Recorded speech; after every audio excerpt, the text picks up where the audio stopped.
Hi all, അസ്സലാമു അലൈക്കും. Welcome back to Silna's kitchen. ഇന്നത്തെ റെസിപ്പി നല്ല സോഫ്റ്റ് ആയിട്ടുള്ള പഞ്ഞി പോലത്തെ ഒരു പൊറോട്ടയുടെ റെസിപ്പിയാണ്. സാധാരണ പൊറോട്ട ഉണ്ടാക്കുമ്പോൾ ഒരുപാട് നേരം റെസ്റ്റ് ചെയ്യാനായിട്ട് വെക്കണം, വീശി അടിക്കണം, ഒരുപാട് ഓയിൽ യൂസ് ചെയ്യണം, എന്നിട്ടാണ് നമ്മളൊരു പൊറോട്ട തയ്യാറാക്കി എടുക്കുന്നത്. പക്ഷേ ഈ ഒരു പൊറോട്ടയ്ക്ക് സാധാരണ നമ്മൾ ഓയിൽ യൂസ് ചെയ്യുന്നതിൻ്റെ അത്രയും ഓയിലും യൂസ് ചെയ്യണ്ട, ഒരുപാട് നേരം റെസ്റ്റ് ചെയ്യണ്ട, വീശി അടിക്കണ്ട, വളരെ പെട്ടെന്ന് തന്നെ സിമ്പിളായിട്ടാണ് ഈ ഒരു പൊറോട്ട തയ്യാറാക്കിയെടുക്കുന്നത്. ഇപ്പോഴും നമുക്കിടയിൽ ഒരുപാട് പേര് പൊറോട്ട ഉണ്ടാക്കാൻ അറിഞ്ഞിട്ടും ഉണ്ടാക്കാത്തവരുണ്ട്. ഒരുപാട് ബുദ്ധിമുട്ടുള്ള ജോലിയാണ് ഈ ഒരു പൊറോട്ട ഉണ്ടാക്കൽ. ഒരു ദിവസം പൊറോട്ട ഉണ്ടാക്കി കഴിഞ്ഞാൽ അന്നത്തെ ദിവസം വേറൊരു ജോലിയും ചെയ്യാൻ പറ്റത്തില്ല. അത്രയും ബുദ്ധിമുട്ടുള്ള ഒരു പണിയാണെന്നൊക്കെയാണ് പറയാറ്. അങ്ങനെയുള്ളവർക്ക് വളരെ സിമ്പിളായിട്ട് തയ്യാറാക്കാൻ പറ്റുന്ന നല്ലൊരു മെത്തേഡ് കൂടിയാണ് കാണിക്കുന്നത്. അപ്പോൾ ഈ ഒരു വീഡിയോ സ്കിപ്പ് ചെയ്യാതെ മുഴുവനായിട്ടും കണ്ടിരുന്നാലേ ഇതെങ്ങനെയാണ് തയ്യാറാക്കുന്നതെന്ന് മനസ്സിലാവുള്ളൂ. റെസിപ്പിയിലോട്ട് കടക്കുന്നതിന് മുമ്പായി എൻ്റെ ചാനൽ ആദ്യമായിട്ട് കാണുന്നവരാണെങ്കിൽ പ്ലീസ് ഒന്ന് സബ്സ്ക്രൈബ് ചെയ്തേക്കണേ. അതുപോലെ തന്നെ നിങ്ങൾക്ക് ഈ വീഡിയോസ് ഇഷ്ടപ്പെടുകയാണെങ്കിൽ ഒരു ലൈക്ക് തരാനും മറക്കരുത്.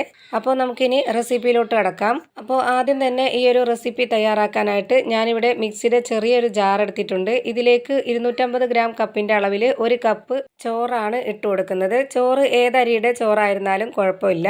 ഇനി ഞാൻ ഇതിലേക്ക് ഒഴിച്ചു കൊടുക്കുന്നത് 50 ഗ്രാം അളവിൽ പശുവിൻ പാലാണ്. ഇതുപോലെ പാലൊഴിച്ച് തന്നെ ഉണ്ടാക്കിയെടുക്കണം എന്നൊന്നുമില്ല. പാല് വേണ്ടാത്തവർക്ക് അതിന് പകരമായിട്ട് ഇതേ കപ്പ് അളവിൽ തന്നെ വെള്ളം ഒഴിച്ചു കൊടുക്കാം. ഇനി ഇത് നന്നായിട്ടൊന്ന് അരച്ചെടുക്കാം. ഇനി ചോറ് വേണ്ട, ചോറില്ലാതെ തന്നെ മൈദാമാവിൽ ഉണ്ടാക്കിയെടുക്കാന്നുള്ളവർക്ക് അങ്ങനെ ഉണ്ടാക്കിയെടുക്കാം. ഇപ്പോൾ ഈ പൊറോട്ട ഉണ്ടാക്കിയെടുക്കുന്ന അതേ മെത്തേഡിൽ അങ്ങനെയും ഉണ്ടാക്കിയെടുക്കാം. ഇപ്പോൾ ഞാൻ ഈ ചോറ് നന്നായിട്ട് അരച്ചെടുത്തിട്ടുണ്ട്. ഇനി ഇതൊന്ന് മാറ്റി വെച്ചേക്കാം. ഇനി ഇതുപോലൊരു പാത്രം എടുത്തിട്ടുണ്ട്. ഇതിലേക്ക് 250 ഗ്രാം കപ്പിൻ്റെ അളവിൽ 2.25 കപ്പ് അളവിൽ മൈദാമാവാണ് ഇട്ട് കൊടുക്കുന്നത്. ഇതുപോലെ തന്നെ മൈദാമാവിൽ മാത്രമല്ല ആട്ടമാവിലും ചെയ്തെടുക്കാം. കൂടുതൽ പെർഫെക്റ്റ് ആയിട്ട് കിട്ടുന്നത് മൈദാമാവിലാണെന്ന് മാത്രം. മൈദാമാവും ആട്ടമാവും മിക്സ് ചെയ്തിട്ടുണ്ടാക്കിയെടുക്കണം എന്നുള്ളവർക്ക് അങ്ങനെ ഉണ്ടാക്കാം, അപ്പോഴും നന്നായിരിക്കും. ഇപ്പോൾ ഞാനിതിലേക്ക് ഇതേ കപ്പ് അളവിൽ 2.25 കപ്പ് മൈദാമാവാണ് ഇട്ട് കൊടുത്തിട്ടുള്ളത്. ഇനി ഇതിലേക്ക് നേരത്തെ അരച്ചു വെച്ചിട്ടുള്ള ചോറ് ഒഴിച്ചു കൊടുക്കാം. 1 കപ്പ് ചോറ് എടുക്കുമ്പോൾ ആ ഒരു അളവിലാണ് 2.25 കപ്പ് മൈദാമാവ് എടുത്തിട്ടുള്ളത്. ഞാൻ എടുത്തിട്ടുള്ള അളവിനേക്കാളും കൂട്ടിയോ കുറച്ചോ ആണ് നിങ്ങൾ എടുക്കുന്നതെങ്കിൽ അതിനനുസരിച്ച് വേണം ബാക്കിയുള്ള ഇൻഗ്രീഡിയൻസും ചേർത്ത് കൊടുക്കാൻ. ഇനി ഇതിലേക്ക് ഇതേപോലൊരു സ്പൂൺ അളവിൽ നെയ്യാണ് ഒഴിച്ചു കൊടുക്കുന്നത്. നെയ്യ് വേണ്ട എന്നുള്ളവർക്ക് ഇതേ സ്പൂൺ അളവിൽ 1 സ്പൂൺ ഓയിൽ ഒഴിച്ചു കൊടുക്കാം. അടുത്തതായി ഞാൻ ഇതിലേക്ക് ഇട്ട് കൊടുക്കുന്നത് സോഡാപ്പൊടിയാണ്. 1 നുള്ള് സോഡാപ്പൊടി ഇട്ട് കൊടുക്കാം. ഇനി ഇതിലേക്ക് 1 സ്പൂൺ അളവിൽ പഞ്ചസാരയാണ് ഇട്ട് കൊടുക്കുന്നത്. പഞ്ചസാര ഇട്ട് കൊടുക്കുന്നത് പൊറോട്ടയുടെ അവിടെ ഇവിടെയൊക്കെ ആയിട്ട് ബ്രൗൺ കളർ കിട്ടാൻ വേണ്ടിയാണ്. ഇനി ഇതിലേക്ക് ആവശ്യത്തിനുള്ള ഉപ്പും കൂടി ഇട്ട് കൊടുക്കാം. ഇനി ഇത് ആദ്യമേ തന്നെ നല്ലപോലെ ഒന്ന് മിക്സ് ചെയ്തെടുക്കണം. അതിനുശേഷം പൊറോട്ടയ്ക്കൊക്കെ സാധാരണ നമ്മൾ കുഴച്ചെടുക്കുന്ന അതേപോലെ തന്നെ നല്ലപോലെ ഒന്ന് ഇത് കുഴച്ചെടുക്കണം. ഇപ്പോൾ ആ ഒരു ചോറിൻ്റെ നനവ് വെച്ചിട്ട് തന്നെയാണ് ഇത് കുഴച്ചെടുക്കുന്നത്. വേറെ വെള്ളമൊന്നും ഒഴിച്ചു കൊടുക്കുന്നില്ല. അതുപോലെ തന്നെ നിങ്ങൾക്കിതിലേക്ക് ചോറും പാലും നെയ്യൊന്നും ചേർക്കണ്ട എന്നുണ്ടെങ്കിൽ സാധാരണ നമ്മൾ ഓയിലും വെള്ളം ഒഴിച്ചു കൊടുത്ത് മാവ് കുഴച്ചെടുക്കുന്ന ആ ഒരു രീതിയിൽ കുഴച്ചെടുത്താലും മതി. എങ്ങനെ വേണമെങ്കിലും സാധാരണ മാവ് പൊറോട്ടയ്ക്ക് കുഴച്ചെടുക്കുന്ന പോലെ കുഴച്ചെടുത്തതിന് ശേഷം ഈ ഒരു മെത്തേഡിൽ ചെയ്തെടുക്കുകയാണെങ്കിൽ വളരെ എളുപ്പമാണ്, നല്ല ടേസ്റ്റുമാണ്. മാവ് ഇതിൽ ഒട്ടിപ്പിടിക്കുന്ന ആ ഒരു പരുവായപ്പോഴത്തേക്ക് ഞാൻ ഇതിലേക്ക് കുറച്ചുകൂടി ഓയിൽ ഒഴിച്ചു കൊടുത്തിട്ടുണ്ട്. വളരെ കുറച്ചേ ഒഴിച്ചു കൊടുത്തിട്ടുള്ളൂ. ഇപ്പോൾ ഏകദേശം ഒരു 10 മിനിറ്റോളം ആയിട്ടുണ്ടാവും. ഞാൻ ഈ ഒരു പാത്രത്തിൽ തന്നെ ഇട്ടിട്ട് നന്നായിട്ടൊന്ന് കുഴച്ച് റെഡിയാക്കി എടുത്തിട്ടുണ്ട്. നിങ്ങൾക്ക് വേണമെന്നുണ്ടെങ്കിൽ വലിയൊരു പാത്രത്തിലേക്കോ അല്ലാന്നുണ്ടെങ്കിൽ കൗണ്ടർ ടോപ്പിലേക്കോ ഇട്ട് കൊടുത്ത് നന്നായിട്ട് ഇതുപോലെ കുഴച്ച് റെഡിയാക്കി എടുക്കാം. ഇനി ഞാനിതൊരു 30 മിനിറ്റ് റെസ്റ്റ് ചെയ്യാനായിട്ട് വെക്കുന്നുണ്ട്. ചോറ് ചേർത്തതുകൊണ്ട് 30 മിനിറ്റ് റെസ്റ്റ് ചെയ്യാനായിട്ട് വെച്ചിരുന്നാൽ മതി. ചോറ് ചേർക്കാതെ റെഡിയാക്കിയെടുത്ത മാവാണെന്നുണ്ടെങ്കിൽ 1 മണിക്കൂർ റെസ്റ്റ് ചെയ്യാനായിട്ട് വെച്ചിരിക്കണം. ആദ്യത്തെ ഈ ഒരു ഘട്ടം മാത്രമേ റെസ്റ്റ് ചെയ്യാനായിട്ട് വെച്ചിരിക്കേണ്ട ആവശ്യമുള്ളൂ. ഇപ്പോൾ ദാ മാവ് നല്ലപോലെ സോഫ്റ്റ് ആയിട്ട് കിട്ടിയിട്ടുണ്ട്. ഇനി ഇത് മാറ്റി വെച്ചേക്കാം. ഇനി അടുത്തതായിട്ട് ഒരു കാര്യം കൂടി ചെയ്യാനുണ്ട്. അതിനായി ഇവിടെ ഒരു പാത്രത്തിലേക്ക് 50 ഗ്രാം അളവിൽ മൈദാമാവ് ഇട്ട് കൊടുക്കുന്നുണ്ട്. എന്നിട്ട് ഇതേ കപ്പ് അളവിൽ തന്നെ 50 ഗ്രാം ഓയിലും കൂടെ ഒഴിച്ചു കൊടുക്കാം. ഇനി ഇത് നന്നായിട്ടൊന്ന് കട്ടകളൊന്നും ഇല്ലാത്ത രീതിയിൽ മിക്സ് ചെയ്തെടുക്കണം. ഇപ്പോൾ ഇത് ഇതേപോലെ നന്നായിട്ട് മിക്സ് ചെയ്തെടുത്തിട്ടുണ്ട്. സ്പൂൺ കൊണ്ട് കോരിയെടുക്കുമ്പോൾ ഈ ഒരു രീതിയിലായിരിക്കണം കിട്ടേണ്ടത്. ഇതാണ് ഇതിൻ്റെ കറക്റ്റ് പരുവം. ഇനി റെസ്റ്റ് ചെയ്യാനായിട്ട് മാറ്റി വെച്ചിട്ടുള്ള ആ ഒരു മാവ് ഇതുപോലൊരു ബോർഡിലേക്ക് കുറച്ച് പൊടി ഇട്ട് കൊടുത്തതിന് ശേഷം ഇതുപോലെ ഒന്നുകൂടി ഉരുട്ടിയതിന് ശേഷം വെച്ച് കൊടുക്കാം. എന്നിട്ട് ഈ മാവ് 4ആയി കട്ട് ചെയ്ത ശേഷം ഇതേപോലെ ഈ ഒരു വലിപ്പത്തിൽ വലിയൊരു ബോൾസ് ആക്കി എടുക്കുന്നുണ്ട്. ഇതിൽ ഒരു ബോൾസിൽ നിന്നും 2 ആക്കി മാറ്റുന്നുണ്ട് പിന്നീട്. ഇപ്പോൾ ഇത് 4 എണ്ണവും നന്നായിട്ട് ഇതേപോലെ ഒന്ന് ബോൾസ് ആക്കി എടുക്കുന്നുണ്ട്. ഇതേപോലെ റെഡിയാക്കി എടുത്തതിന് ശേഷം ഇതിൽ നിന്നും ഒരു ബോൾ മാത്രം ഈ ഒരു ബോർഡിൽ വെച്ച് കൊടുത്തതിന് ശേഷം ഇതിലേക്ക് കുറച്ചുകൂടി പൊടി ഇട്ട് കൊടുത്തതിന് ശേഷം ഇതൊന്ന് നന്നായിട്ട് പരത്തിയെടുക്കണം. എത്രത്തോളം നന്നായിട്ട് ഈ മാവ് പരത്തിയെടുക്കാവോ അത്രയും നന്നായിട്ട് വലിച്ച് പരത്തിയെടുക്കണം. ഞാനിപ്പോൾ ഇത് നന്നായിട്ട് പരത്തി ഈ ഒരു ബോർഡിൻ്റെ അത്രയും വലിപ്പത്തിലാണ് പരത്തിയെടുക്കുന്നത്. ഇപ്പോൾ അതാ ഇതുപോലെ ഈ ഒരു വലിപ്പത്തിൽ നന്നായിട്ട് വലിച്ച് പരത്തിയെടുത്തിട്ടുണ്ട്.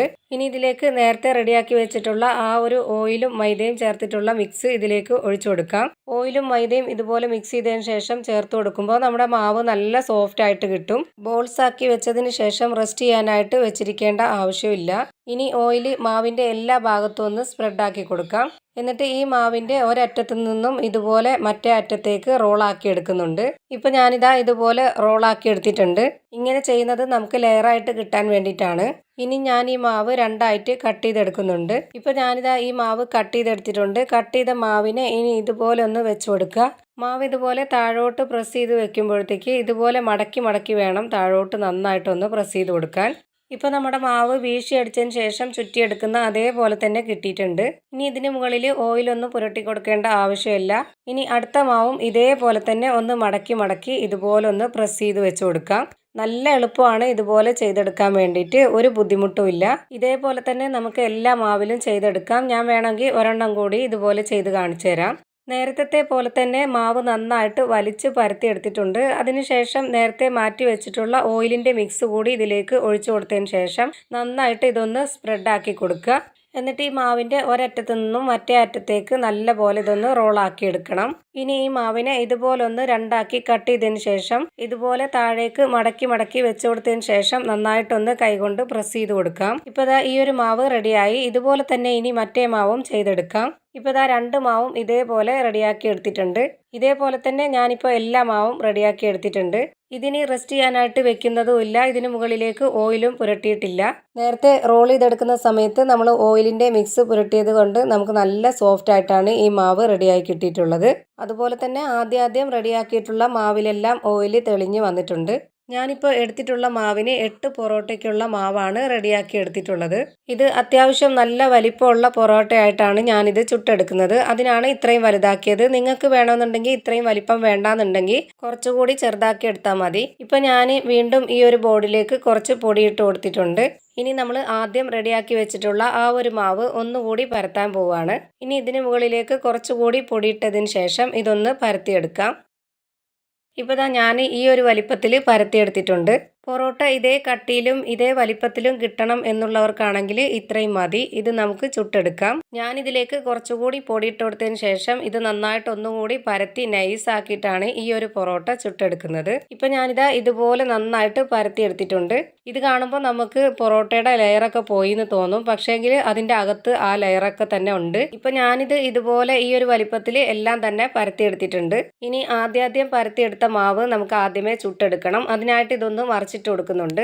ഇനി ഇത് ചുട്ടെടുക്കാനായിട്ട് ഒരു പാൻ സ്റ്റൗവിലേക്ക് വെച്ച് ചൂടാക്കിയിട്ടുണ്ട്. ഇതിലേക്ക് കുറച്ച് എണ്ണ ഒന്ന് സ്പ്രെഡ് ആക്കിയതിന് ശേഷം ഇതിലേക്ക് ഒരു മാവിട്ട് കൊടുക്കാം. ഹൈ ഫ്ലെയിമിലിട്ട് വേവിച്ചെടുക്കാതെ ലോ ഫ്ലെയിമിലും മീഡിയം ഫ്ലെയിമിലും ഇട്ടിട്ട് നന്നായിട്ട് വേവിച്ചെടുക്കണം. ഇനി നമുക്കിതിലേക്ക് 1 സ്പൂൺ ഓയിൽ ഒഴിച്ചു കൊടുത്തതിന് ശേഷം ഇത് മൊത്തത്തിലൊന്ന് സ്പ്രെഡ് ചെയ്ത് കൊടുക്കാം. 1 മിനിറ്റ് ഈ ഒരു ഭാഗം വേവിച്ചെടുത്തതിന് ശേഷം ഇതൊന്ന് തിരിച്ചിട്ട് കൊടുക്കാം. ഇനി 1 മിനിറ്റ് ഈ ഒരു ഭാഗം കൂടെ ഒന്ന് വെന്ത് വരട്ടെ. ഇനി ഇത് ഒന്നുകൂടി തിരിച്ചിട്ട് കൊടുക്കാം. ഇനി ഒന്നുകൂടി ഈ ഭാഗം വെന്തതിന് ശേഷം ഇത് നമുക്ക് എടുത്തു മാറ്റാം. ഇപ്പോൾ ഒരെണ്ണം വെന്ത് കിട്ടിയിട്ടുണ്ട്. ഇതേപോലെ തന്നെ 2 എണ്ണം കൂടെ ചുട്ടെടുത്തതിന് ശേഷം ഒരുമിച്ച് ഇതെല്ലാം ഒന്ന് അടിച്ചെടുക്കണം. ഒരെണ്ണം അടിച്ചെടുക്കാനായിട്ട് പാടായിരിക്കും. ഒരു 3 എണ്ണമൊക്കെ ആവുമ്പോൾ നമുക്കിത് അടിച്ചെടുക്കണം. അടിച്ചെടുക്കുമ്പോഴാണ് അതിൻ്റെ ലെയറൊക്കെ ഇളകി വരുന്നത്. ഇപ്പോൾ ചുട്ടെടുത്തതെല്ലാം ഓരോന്നോരോന്നായി ഞാൻ കൗണ്ടർ ടോപ്പിലേക്ക് ഇട്ട് കൊടുത്തിട്ടുണ്ട്. ഇപ്പോൾ ഒരു 3 എണ്ണം ചുട്ടെടുത്തിട്ടുണ്ട്. ഇത് കാണുമ്പോൾ തന്നെ നിങ്ങൾക്ക് അറിയാൻ പറ്റുന്നുണ്ടാവും നല്ല സോഫ്റ്റ് ആയിട്ടിരിക്കുകയാണ്. ഇനി ഇത് നല്ല പോലെ ഒന്ന് അടിച്ചെടുക്കാം. ഇപ്പോൾ ഇത് 3ഉം അടിച്ചെടുത്തിട്ടുണ്ട്. ഇതിൻ്റെ ലെയറൊക്കെ ഇളകിയിരിക്കുകയാണ്. ഇതുപോലെ തന്നെ നമുക്ക് ബാക്കിയുള്ളതെല്ലാം ചുട്ടെടുത്ത് ഇതുപോലെ അടിച്ചിട്ടെടുക്കാം. അപ്പോൾ ഇതുപോലെ തന്നെ എല്ലാ പൊറോട്ടയും ഞാനിവിടെ റെഡിയാക്കി വെച്ചിട്ടുണ്ട്. ഇത്രയേ ഉള്ളൂ നമ്മുടെ ഇന്നത്തെ റെസിപ്പി. നല്ല ടേസ്റ്റി ആയിട്ടുള്ള പഞ്ഞ് പോലുള്ള പൊറോട്ട റെസിപ്പി റെഡി ആയിട്ടുണ്ട്. നിങ്ങൾക്ക് ഈ വീഡിയോ ഇഷ്ടമായെങ്കിൽ ലൈക്ക് ചെയ്യാനും കമൻറ്റ് ചെയ്യാനും ഷെയർ ചെയ്യാനും മറക്കരുത്. അതുപോലെ തന്നെ ഈ വീഡിയോസ് ഇതുവരെയും കണ്ട് സബ്സ്ക്രൈബ് ചെയ്യാത്തവരും പ്ലീസ് ഒന്ന് സബ്സ്ക്രൈബ് ചെയ്തേക്കണേ. പുതിയ ഒരു വീഡിയോയുമായി വീണ്ടും വരും. Thank you for watching.